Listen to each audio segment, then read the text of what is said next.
Hey subscribers, welcome back. We are continuing looking at factorizing using the upside down bus stop method. So for this video, we're going to look at what happens with higher powers. So for example, you will need to recognize if you have 2x squared y cubed and 8x y to the power 4, you need to recognize what common factor exists for the numbers and what common factor exists for the letters. So in this case, the highest common factor between 2 and 8 of 2 and 8 is going to be 2 because it goes into both. The highest common factor for x squared and x is just x, not x squared, because x goes into both. And then the highest common factor for y cubed and y to the power 4 is y cubed. Let's get started with some examples here. So we want to factorize 3d squared plus 2d. So still using the upside down bus stop method from previous video, we can see that in terms of the numbers, there's no common factor 3 and 2 other than 1. And we're going to take a d out. So d times what is 3d squared? That's going to be 3d. D times what is 2d? That's just going to be plus 2. They are co-prime, so we stop, and then we're going to move the d down to the outside of the bracket, and then 3d plus 2 inside the bracket. We can self-check by expanding. D times 3d is 3d squared, d times 2 is 2d. Have a go with the question on the right. Pause the video if you need more time. I'm going to show you how to do it. So this time we can take out b, and if you're confident you can take out c as well, but we're going to do it step by step. So if you take b out, we are going to be left with bc.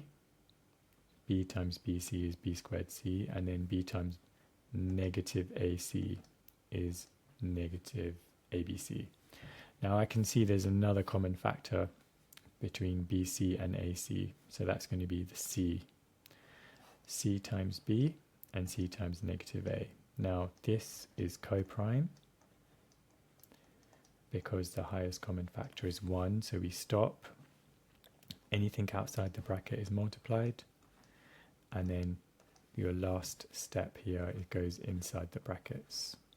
And we can check if this expands correctly, so you do get b squared minus abc. Another example here. You can try both questions, pause the video, and then I'm going to show you the answers in 3, 2. Okay, so on the left hand side, you can see that I can take d out. These are the same questions that were on the previous slide. I don't know why those are on there. So try these questions instead. Okay, so pause the video if you need more time. Now we've got 3 terms, doesn't really change much. We still need to look for what goes into all 3.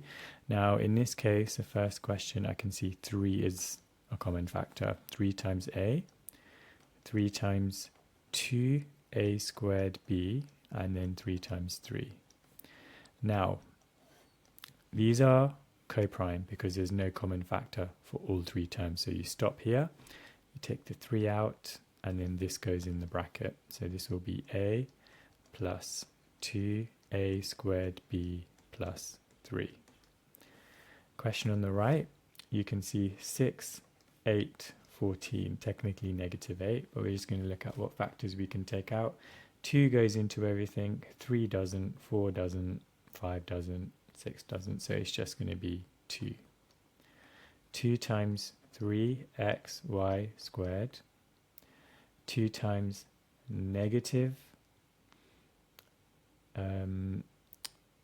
negative 4y cubed, and 2 times 7yz.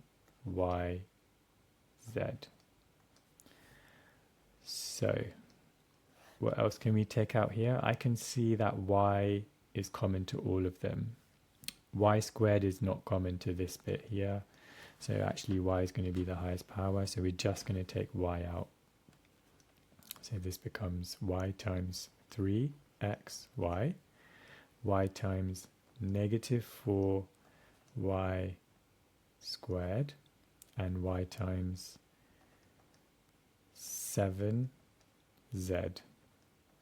Now this looks like it's co-prime, can't spot any factors here, so the 2y comes down and this goes in the bracket, so 3xy minus 4y squared plus 7z. That's been factorized, and we're going to do 2 more questions. If you have a go with all of these, both of these, and then we're going to go through the answers together. Okay, if you need more time, pause the video. Let's do the first one. Now I can see 3 is common to all 3 terms, so take a 3 out.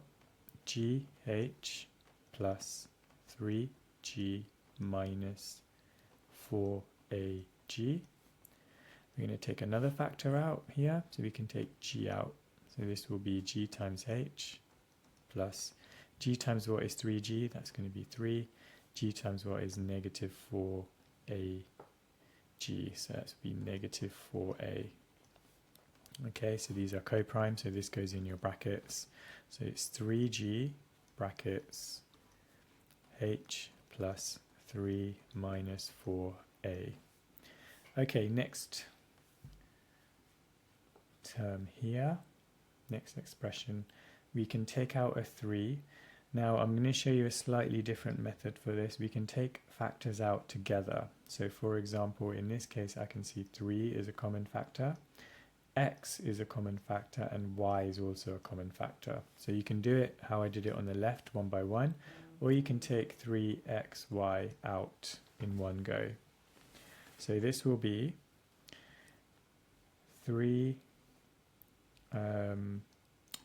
times x plus, so 3xy times x is 3x squared y, and 3xy times 5 is 15xy. So this is now co-prime, so we're going to stop, this goes in the bracket, so 3xy brackets x plus 5. That's your answer. That's your answer for the previous question. Let's try another pair of examples. Pause the video and have a go. Okay, so let's go through the answers. So we can see we can take out a factor of 6, and this will be ab cubed plus 2a cubed b squared c. Now we're going to take a factor out of a, because you can see a is common to both of these terms, and then we're going to be left with b cubed plus 2a squared b squared c. Now this is a squared because we've taken one of the a's out, and then I can see b squared is common to both of these, so I'm going to take b squared out. So this becomes b squared times b, it's b cubed, plus 2a squared c. Now this is now co-prime because there's nothing common to both of these. We stop, anything outside the bracket comes out, so this will be 6ab squared, and then this goes in your bracket, so b plus 2a squared c. Next question, we're going to take out common factor of f, so this becomes f times 1 is f, and f times 4f is 4f squared. This is now co-prime, so we stop, and our answer will be f brackets, this goes in the brackets, so 1 plus 4f. That has now been factorized. Now there is an exercise for you to practice factorizing all of these using the upside down bus stop method. It's really important that you're familiar with it, so make sure to pause the video and have a go with all of these questions, and I'm going to show you the answers in 3, 2, 1. So here are the answers. Hopefully that was useful for you. I'll see you in the next video as we continue looking at algebra. Smash the like button.